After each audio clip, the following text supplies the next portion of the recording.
us today. I'm Chris Stewart. Denver 7 News at 5 starts right now.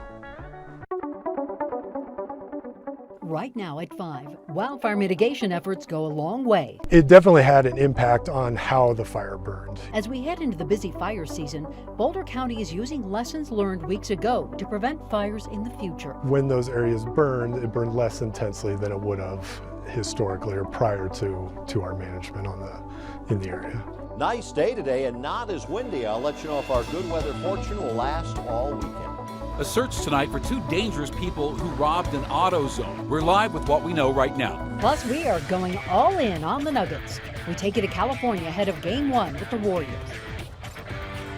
And we begin tonight with breaking news. Mandatory evacuations are underway right now in Larimer County because of a large grass fire that's burning near Lyons. This is video from Air Tracker 7 showing just how close that fire is burning to some buildings. Okay, so specifically this is north of Lyons. This is near Blue Mountain and the Blue Mountain Ranch. And all residents on Vision Way, which is right by Blue Mountain, have been told to evacuate.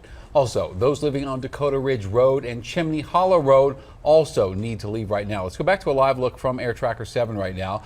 Zoomed in right now, you can see some trees on fire. It's been hard to see just exactly how close the active fire has been to homes. We've seen the burn scars very near homes, but we are hoping for the best here. And we don't have a lot of information on how many buildings are being threatened either, or just the acreage we're talking That's about right. yet. We do have a crew headed to Lyons right now. We'll bring you updates throughout the night. All right, speaking of our chief meteorologist, Mike Nelson, we do have red flag warnings all day long, even up near Lyons. Mike.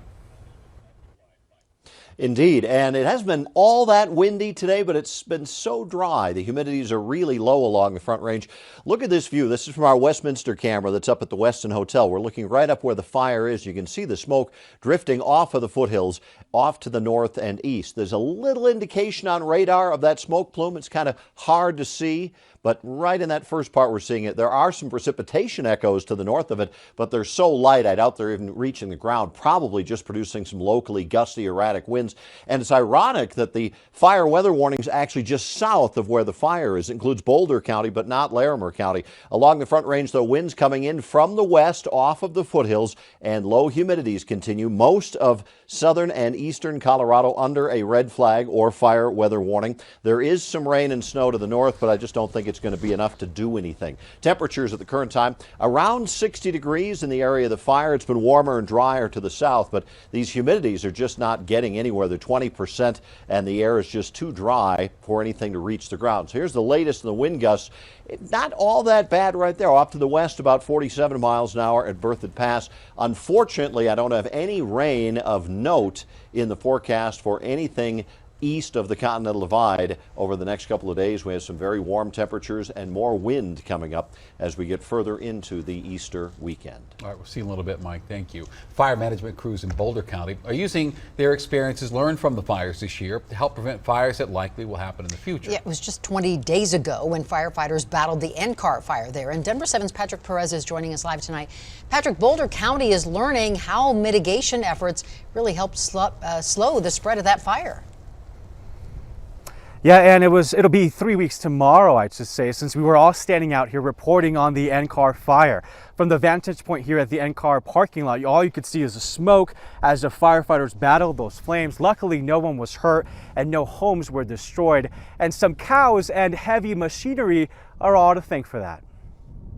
Unless you're paying close attention, you wouldn't know a fire burned through Bear Canyon in Boulder. It's a little hard to tell now that everything is sort of greened up. And while the NCAR fire certainly left its mark, what happened here several weeks ago could have been another fire nightmare for this county. When those areas burned, it burned less intensely than it would have historically or prior to our management in the area. Chris Warner, Boulder's Vegetation Stewardship Senior Manager, says the city's decades-long mitigation efforts involving livestock grazing and forest thinning paid off.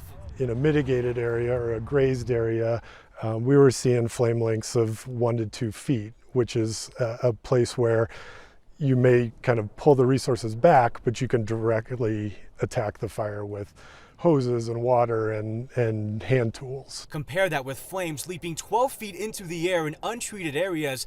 The difference was night and day for firefighters. The fact that there was less fuel on the ground and it burned less intensely gave us an opportunity to kind of jump on the fire quicker and hopefully, have a direct impact on the size and the extent of the fire. And people like Carla Shopper, who live in the Devil's Thumb neighborhood, are grateful for that. I think the mitigation efforts have been really amazing. Like many, she had just minutes to grab her belongings and evacuate. It was very scary. We went from getting ready for a birthday party to evacuating. So it happened in just a heartbeat.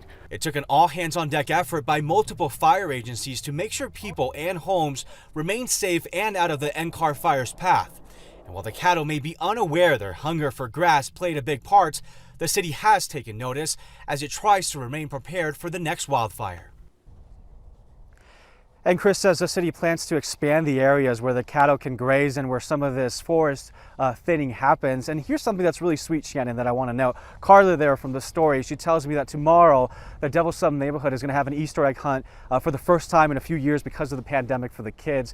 Not only will they be searching for these eggs, they will also be signing a banner to give thanks to all of the firefighters who helped battle this fire. Good to have some good news regarding our fires around here. Patrick, thank you very much. We also had another fire today in southern Colorado. Small grass fire along I-25 near Tejon in Colorado Springs. Crews were able to quickly get on scene and put it out before it got out of control. There is a Metro-wide search tonight for 2 people accused of robbing an Autozone at gunpoint in Commerce City early yesterday morning. Denver 7's Brian Wang is joining us live tonight. And Brian, police say the 2 suspects shot at an employee who was trying to stop them. Yeah, that's exactly right, and you better believe that AutoZone hired a armed security guard to sit near the front door the entire day. And just think about how scary this was for that employee who walked up to this individual, walking out with items, said, "Hey, what are you doing?" and was met with gunfire. Now, I want to show you exactly what these 2 suspects look like, so take a close look at your screen. This is 26-year-old Christopher Diaz Jr.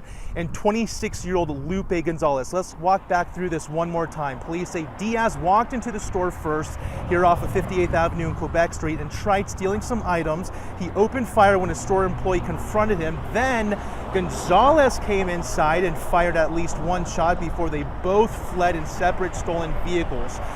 One of those vehicles were recovered, but police are still looking for a black F-350. Now, both Diaz and Gonzalez are wanted for attempted murder and attempted burglary. Now, if there's any good news here, it's that there was nobody injured in this shooting, but Commerce City Police Department say that these 2 individuals are still armed and very dangerous. They ask anybody who sees them or has any information about this situation that happened here to call 911 immediately. We're live in Commerce City. Brian Wang, Denver 7. Thank you, Brian. A fire this afternoon in South Denver destroyed 4 townhomes and unfortunately killed a dog.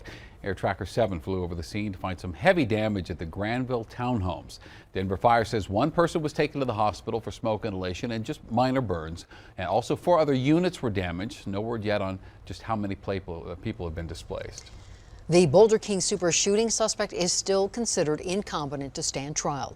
A Boulder County judge said today the doctors believe he can be restored to competency in the near future with the use of medicine. The decision, though, continues to delay court proceedings that have been ongoing for more than a year now. He was ruled incompetent to stand trial by doctors back in December. Back to the breaking news, a live look from Air Tracker 7. We have a pretty large fire, and this is north of Lyons, and you can see just how close it is to that home. Now, it's not a heavily populated area, but there are some homes there. We have mandatory evacuations near Blue Mountain Ranch. We also have a crew heading that way, and we'll keep Air Tracker over this and bring you the latest throughout this broadcast. The West relies on snowpack for water supply. Particularly this year, we are seeing ahead of schedule melt. Quicker than normal snow melt could force difficult decisions to be made. Is somebody's livelihood more important than somebody's right to water? Coloradans are helping bring medical supplies to Ukraine. We're bringing supplies to the people that need them and getting the people that want to get out of a conflict zone out of there. Plus, cancer threw a wrench into their wedding plans, but this couple did not let it ruin their special day.